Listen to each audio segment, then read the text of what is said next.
Welcome to A Year of War and Peace. I'm your host, Brian E. Denton.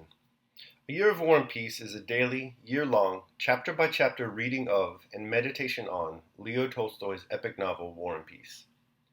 In these videos and podcasts, you'll be treated to a free reading of one chapter per day of the novel, plus a reflective essay I've written individually tailored to that day's chapter. These readings are offered for free, though if you'd like to support me, you can do so in one of three ways. First, you could purchase my ebook, A Year of War and Peace. It features the entire novel, plus all of my reflective essays, and it's only $2.99 on Amazon.com. You could also become a patron at patreon.com/Brian E. Denton. If you sign up there, you'll receive a sonnet once a month, plus a link to an ebook of my collected sonnets. Finally, if you like, you can make a one-time donation to my PayPal account. The email there is brianedenton@gmail.com. You can also use that email to contact me. I'd be happy to hear from you. Your support is greatly appreciated. The arrival of Dolokhov diverted Petya's attention from the drummer boy, to whom Denisov had had some mutton and vodka given, and whom he had had dressed in a Russian coat so that he might be kept with their band and not sent away with the other prisoners.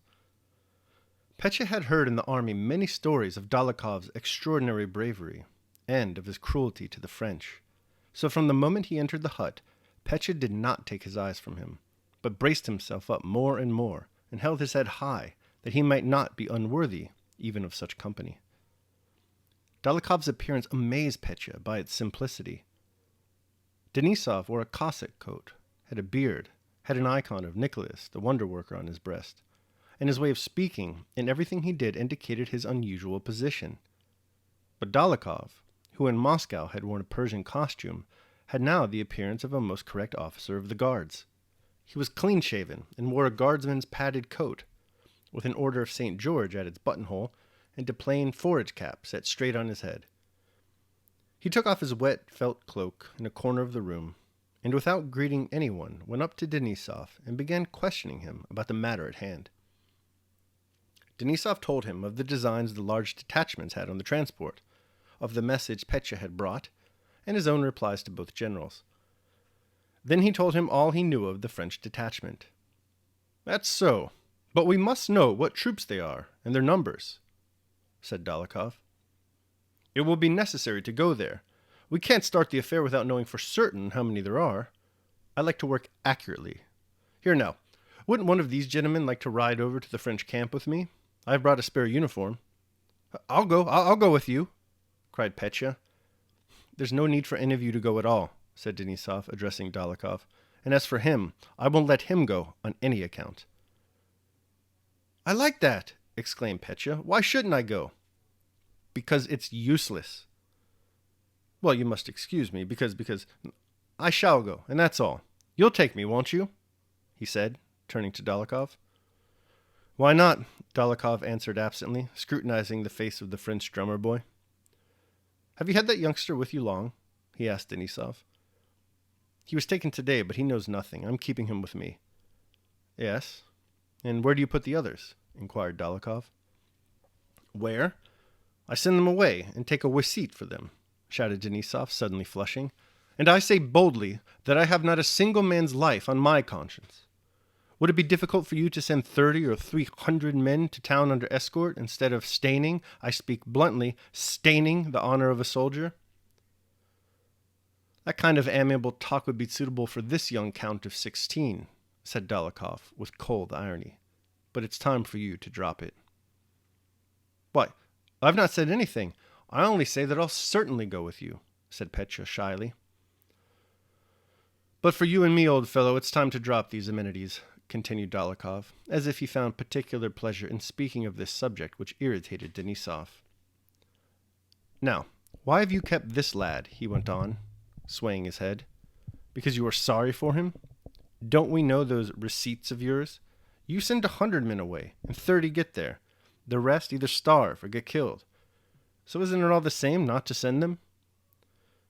The Esau, screwing up his light-colored eyes, nodded approvingly. "That's not the point. I'm not going to discuss the matter. I do not wish to take it on my conscience. You say they'll die. All right. Only not by my fault." Dolokhov began laughing. Who has told them not to capture me these 20 times over?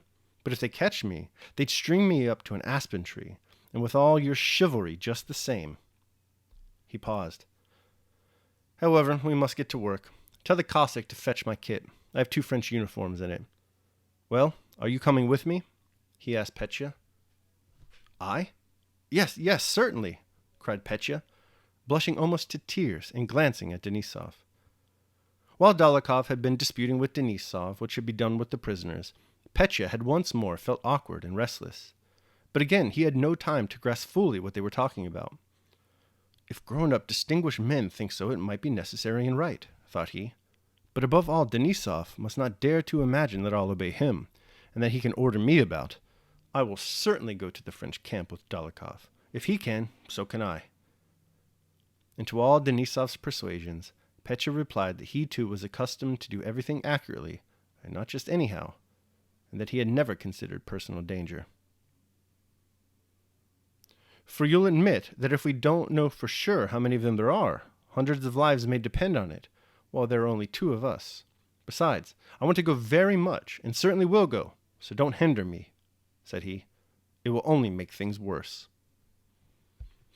Okay, that concludes my reading of chapter 302 of War and Peace. Hope you enjoyed it. I will now proceed to my reflection on the same. A Year of War and Peace, day 302. Use a ruler.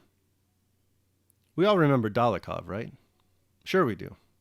How could we ever forget the man who chugged an entire bottle of rum while dangling unsecuredly from a 3rd-story window ledge, who screwed Pierre's wife, who Pierre shot for screwing his wife, who baited Nicholas into losing hundreds of thousands at cards, who played a major role in the breakup of Natasha and Prince Andrew?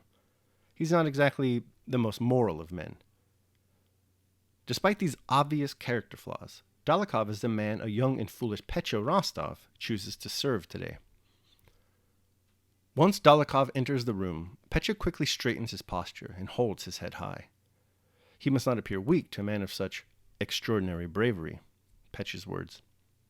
Then, after Dólokhov suggests that the detachment send a small reconnaissance unit to collect more information on the French transport, Petya immediately volunteers. Denisov attempts to block Petya, but Petya insists. Dólokhov, a mindless and indifferent man if there ever was one, accepts the unprepared neophyte's application and then advocates slaughtering prisoners of war rather than cataloging them and sending them to headquarters.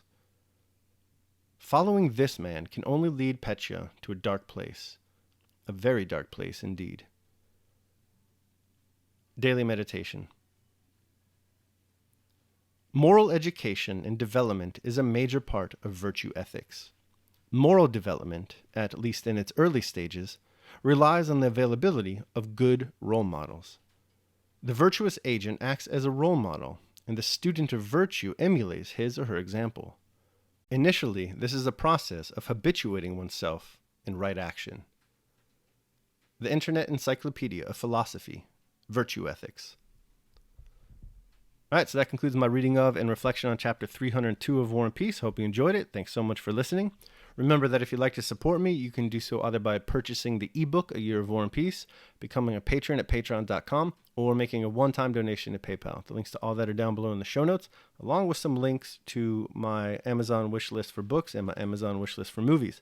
If you want to support me by purchasing one of those and sending it my way, then we will set up a Zoom call if you want to talk about that movie or that book. At any rate, thanks for any support you offer, and thanks for listening. Tomorrow we're going to be reading and reflecting on chapter 303 of War and Peace.